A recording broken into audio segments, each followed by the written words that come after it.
Can you play Skyrim without ever leaving Solitude? Skyrim is a game of vast exploration, snow-capped peaks, forgotten dungeons, dragons. But what happens if you give all of that up? What happens if you never leave Solitude? The city, the walls, the gates, the overpriced taverns. From the moment I enter, I stay. No mods, no console commands, just the base game. Solitude's a capital city. It has nobles, merchants, even the Empire's military. Surely I can live a full life here, right? So this is a challenge. How much of Skyrim can I play, experience, and break without ever stepping one foot outside of these walls? Let's find out. I started off my journey with what I thought would be just a normal public execution, you know? As soon as you enter Solitude, you always get greeted by that. But then something interesting happened when I decided to take a little bit too close of a look on what was happening. I'll let you guys see what happened. Oh no! As you can see, I was completely bamboozled, and I had immediately started a fight with the guards that were doing the execution. So I had to run away, and actually what I ended up doing was trying again and not being an idiot. So I hope this is gonna show you what's gonna come in this terrible challenge. Like, if I'm already getting into fights, this is not gonna go very well, but we're gonna push through it. So after watching that probably innocent man get murdered, we went up and stole from his corpse. We got an amulet and some clothes. I then decided that it's probably a good idea to go get some food, so I went to a bunch of barrels and a bunch of sacks, got some cabbage, some carrots, some apples, and we got some food, so whenever we go fighting, we can actually heal up. We then made our way to our first tavern, the Winking Skeever, where I wanted to do some stealing, maybe get a weapon, maybe get some armor, some trinkets, you know, all of those things. Maybe talk to some people, get some quests. Specifically, I found this Argonian named Gulam Ei, and as I started talking to him, he said, "Get away from me, I don't want to talk to you right now." So I backed off, and I was pretty angry, you know, and I realized that later on in this challenge, I'm definitely going to pickpocket this guy. I then realized that I'm probably going to need to get my pickpocketing and stealing skills up for this challenge, because we're going to be doing a lot of that. We're going to need to get a lot of lockpicks to be able to steal, because that's the only way we're going to be able to get items. I then kept spamming the Get Rumors button from Corpulus Vinius, because maybe he could give us some quests that we can do in Solitude. And we got a few quests. Specifically, the Bard's College is a quest that we can do in Solitude, so we might be doing that. Actually, we will be doing that because we're going to try and do everything we can in Solitude. I then found a room that we could sneak in, and I found a copper purse, a healing potion, another healing potion, and a very nice trinket, being a copper and onyx circlet, which I immediately put on because I thought I would look fantastic in it. Then I actually got my first skill up, which was Sneak, and I got it to level 16 while trying to steal from this chest here. And I was actually able to get some gold while this woman was staring at me. I don't know how I picked up that while she was staring at me. And then right after that, I found an iron dagger, our first weapon, which I immediately equipped. I then headed up the stairs and found an interesting book that said that I could forge numbers in it, but sadly it wouldn't let me do it, so maybe a quest we do later could include this book. Very interesting. After finding that book, I went back to stealing, as you do, and was able to steal a garnet from the wardrobe and a potion of plentiful healing from a shelf. I then went into another room, yeah, there's a lot of rooms here, and was able to steal quite a bit of high-level potions and another garnet. So after looting the Winking Skeever, we headed to the Radiant Remnant to see what tomfoolery we could get up to. So I walked a couple of steps in, and we met a very disrespectful woman named Gisli, and she's not very nice, and she keeps referencing her brother. Want to be speaking to right now. But really, since Torig's death, Falk Firebeard wields the true power of the Jarl's Court. My brother is nothing more than a pompous little fop. Oh, if you're looking for a good attitude, go see the bards. They'll fake it for you if nothing else. If you're looking for truth instead, see Noster. He's a good example of what life has to offer. And if you're just looking to feel good, go get some spiced wine from Yvette. But whatever you do, just leave me alone. After I had listened to her long speech of how her brother's an idiot, I decided it was a good idea to start stealing from her, and I set my eyes on something specific. A silver and sapphire circlet, and I saw another dagger that I could use for fighting. I was able to steal the dagger, but this woman named Endari kept following me around wherever I went, making it very difficult to steal from, which is a very bad thing to do, man. I need to steal whatever I can to survive in Solitude. Right after I stole from a chest, this woman was just standing behind me like a creep and not even saying anything, might I add. So I went ahead and booked it the hell out of that place. After making my way out of Radiant Remnant, I met this Argonian named Jarira, very interesting name, and he wanted to talk to me about doing our first quest. It's easy to find things to sell. Things nobody will miss.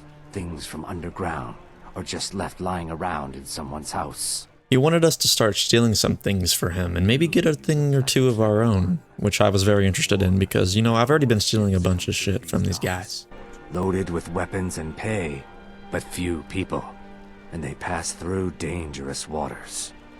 We have an interest in one of those boats, the Ice Runner. The Solitude lighthouse will be guiding it in, but if its fire were to go out, the Ice Runner would run aground. He wanted us to put out the lighthouse, specifically the Solitude lighthouse, so the Ice Runner wouldn't be able to make it back in time, so we could start stealing, which is very good. I love stealing. Yes, if someone were to put out the lighthouse fire and then meet me on the docks afterwards, I could certainly direct them to that loot.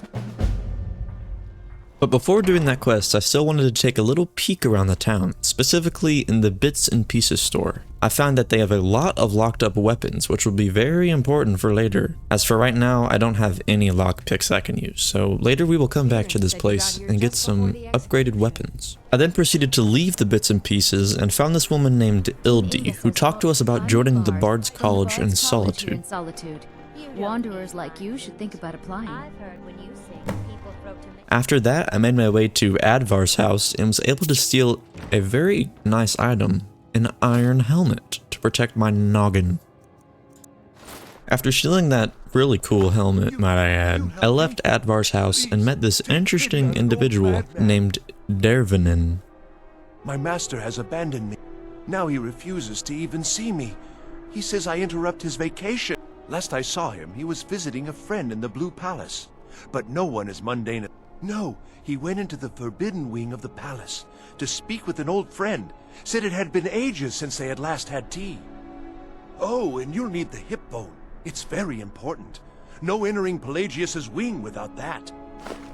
He told us that we need to go to a forbidden wing in Solitude, and he also gave me Pelagius's hip bone, which I'm not sure why he gave me. Still, like, while I'm editing this, I don't know why he gave me the hip bone. It's very weird that he gave me that. I then made my way to the Bard's College and talked to Viarmo about maybe joining them. But I'm just going to save you guys some time and tell you that to join this college, I would have to do a quest for this guy that requires me to leave Solitude, so we can't really do anything about that, sadly.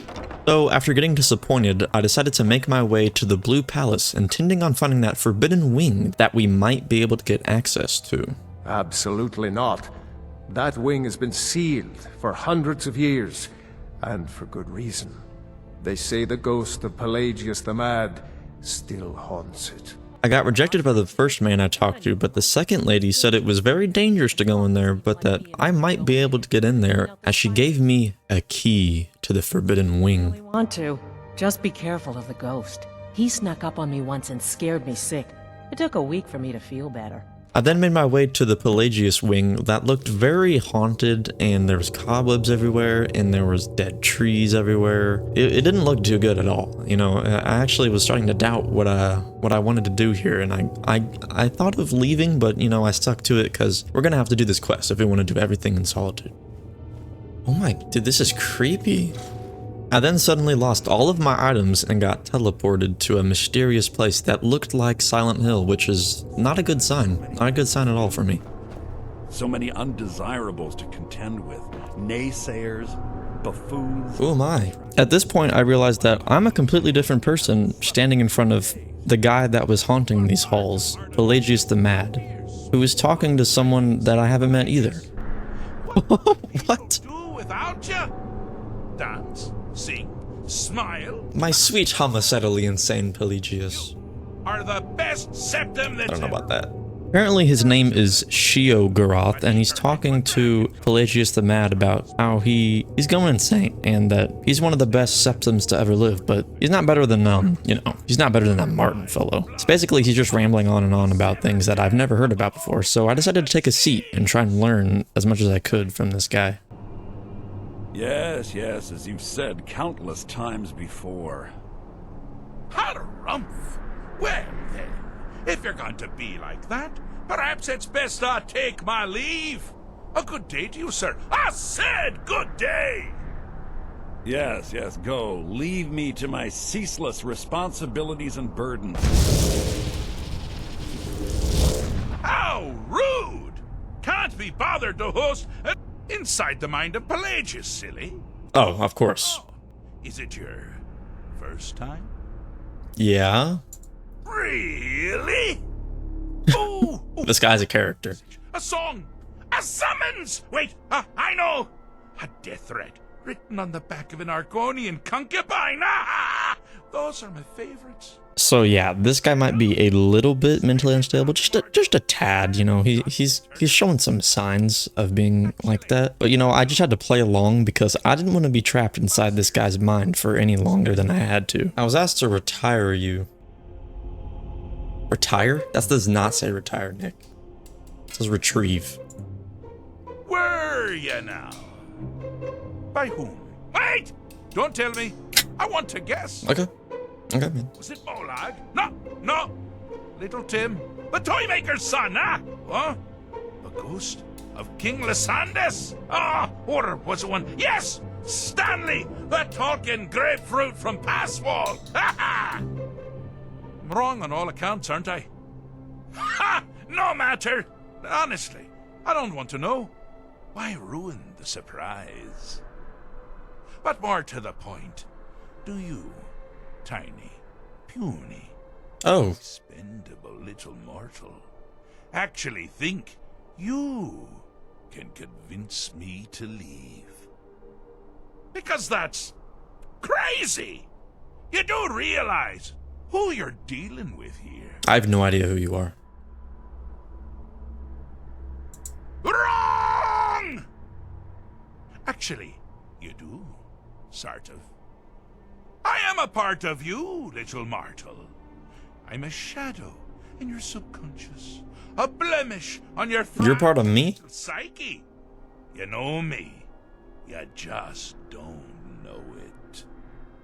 Sheogorath, Daedric Prince of Madness, at your service. Oh, so yeah, Sheogorath here is a Daedra, a very bad Daedra at that, because he is the Prince of Madness, and we need to cast him out of here so we can escape. But to do that, we're going to need to help. We're going to have to try and free ourselves by helping Pelagius in these weirdly hidden memories. But there is kind of a big problem here. My normal weapons would not work here, or like my daggers or my swords or my bows. So you know what he gives me? He gives me the Wabbajack, which is a very interesting staff. It can shoot fireballs out of it and manipulate things in the environment that I'm in. So we're gonna have to use that to escape.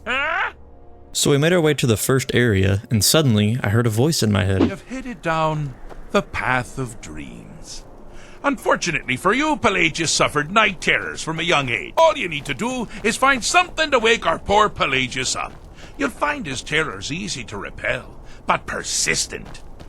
So what did I do? Well, naturally I shot him in the face with my Wabbajack, and then suddenly an enemy spawned.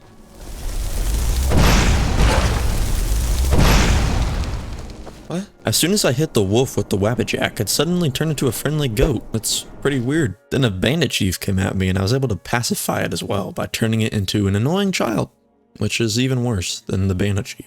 Okay, so basically what I have to do is hit whatever comes at me with the Wabbajack until all the nightmares go away. As soon as I got done getting rid of all of the night terrors, Sheogorath started talking again. We'll both be home in no time. I saved Pelagius, but that was only the first challenge.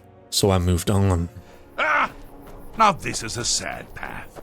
Pelagius hated and feared many things. Assassins, wild dogs, the undead, pumpernickel. But the deepest, keenest hatred What the hell? for himself. The attacks he makes on himself can be seen here fully.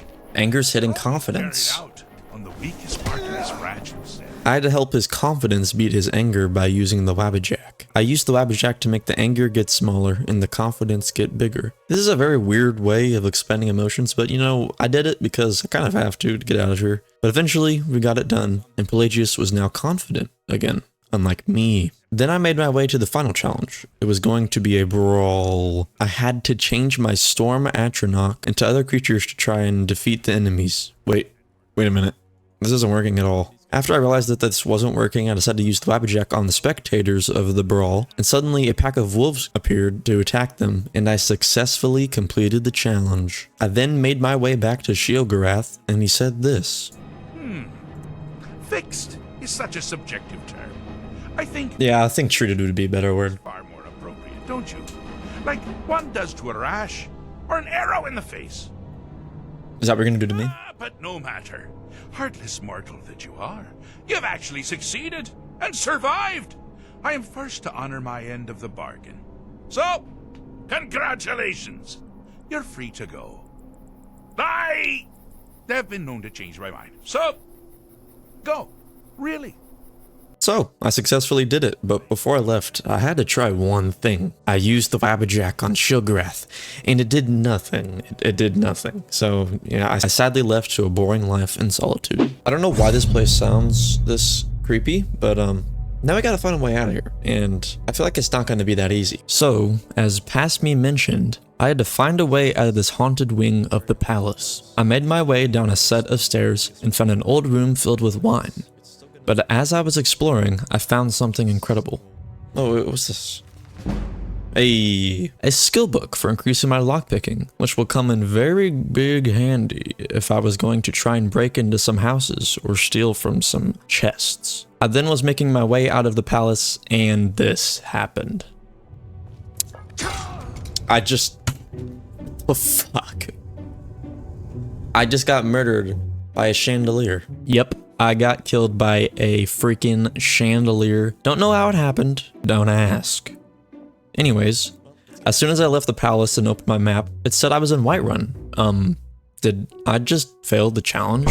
How am I in Whiterun right now? Turns out this was just a glitch and I was nowhere near Whiterun. Got me a little bit panicked for a second though. Alright, moving on from that embarrassing death, we made our way out of the palace without dying this time, and went around Solitude to talk to some NPCs looking for some more quests to do. Specifically, I found this man named Sorix Vinius who gave us more closure on what happened to the man who got executed. You were at the execution? I showed up to watch, yeah. I don't know if they were right to execute him for what he did, but I'll tell you something. It couldn't have happened to a nicer guy. Listen, Rogvir and I grew up together. You watched your own friend get murdered. I have no idea why, but one day I told Rogvir I liked her. Oh. It was a stupid thing to do. He mocked me incessantly after that. From that point forward, every time Vivienne and I were anywhere close to each other, he made sure to humiliate me. He beat me up, dumped meat on my head, anything he could get away with. Oh. Once he even slipped a beehive into my bed. Oh, that's messed up. Sure, but Rogvir never outgrew that immaturity or his cruelty. So any talk about him being an honorable Nord? Pure folly. Good. I was done talking anyway. Okay. After Sorix Vinius talked to us about the man who got executed, I went to continue one of my previous quests I accepted, which includes the Solitude Lighthouse. So I made my way to the lighthouse and was able to put out the fire. Then I made my way back to the Argonian that we spoke to earlier in the video, and he told us that the ship had gone astray, but it had harbored in a place way too far away for us to explore. It was not near the Solitude docks, which was what I was actually hoping for, so unfortunately, we cannot complete this quest. Where do you want me to go? I see that's just too far. So, after getting disappointed, I made my way to join the Imperials and talk to General Tullius, as this is where they reside after all. Mr. Tullius said this to me. I suppose that's true. Fine. Why don't you have a chat with Legate Ricca? I suspect we might have use for someone resourceful like you.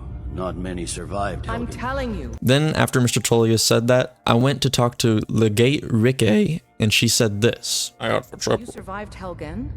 General Tullius. Why'd she say it like that? Helgen? Made it out alive. I've got a good feeling about you, and I don't often get good feelings about anything. A warrior knows to trust her gut. I'm not going to go through the normal process with you. I've got a little test lined up. Past that, and we'll talk about you joining the Legion. Is it going to be in Confidence or Solitude? confidence I can use. Bravado gets soldiers killed. We'll soon find out. I'm sending you to clear out Fort Herogstadt. If you survive, you'll pass. If you die, then I'll have no further use for your corpse. So yeah, great. Another place outside of Solitude that I can't visit. At this point, my hope was starting to dwindle. How much could I really do in Solitude? I mean, sure, we did one pretty interesting quest, but is that it? So to relieve my stress, I went back to stealing, of course. I found a shield and a couple pairs of boots. I then found a door that was unlocked, which led to a full set of armor and multiple weapons. Why was this unlocked? I have no idea, but I was happy nevertheless. Yes, nice. Now we're fully decked out. I then made my way to Attar, but I'm going to save you some time and tell you that this quest he gave me was outside of Solitude, so we can't do it. Now I know that I don't look like I'm panicked whatsoever, but I was really worried at this point that this wouldn't be an interesting video whatsoever, but then I came across the catacombs. Finally, maybe an interesting place where I could do some fighting. So I pulled out my wabjack and started blasting. Okay, let's see what happens here.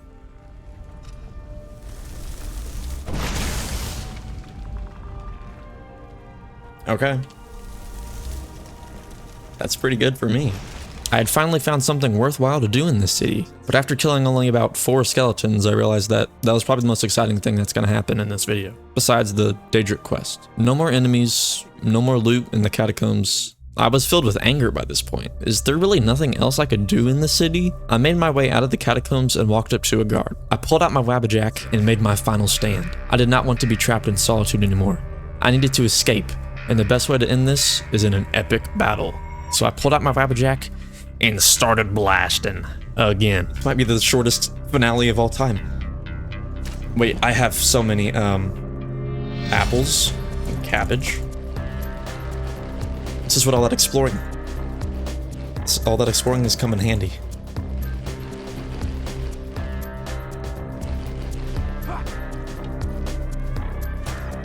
How can you hit me with that? That doesn't make any sense. This guy's cheating. This is the ultimate finale. I just healed him and he killed me. He killed me. And then I leveled up. Eventually though, I did die after a very abysmal fight, might I add. I was only around level 2 at this point, so yeah, it didn't really go very well, and basically my only weapons were the wabjack and my shield. I think I accomplished pretty much everything entertaining you can do in Solitude. I hope all of you learned a very valuable lesson here today, and that is don't torture yourself by staying in one area in Skyrim. Jokes aside, this video really did make me realize that this world is too small to just stay in one place. You need to explore life and have fun at that. Don't be afraid to leave your comfort zone and try new things. Skyrim really is a big place, and trapping yourself in Solitude is not a good idea at all. If anything, I hope this makes you want to go back and try Skyrim again, and maybe explore places that you never thought of exploring before. Well, I hope all of you enjoyed this video of me torturing myself in Solitude and finding everything I could do in Solitude that was entertaining. Hope all of you have a good day, and I will see you in the next one. Have a good day.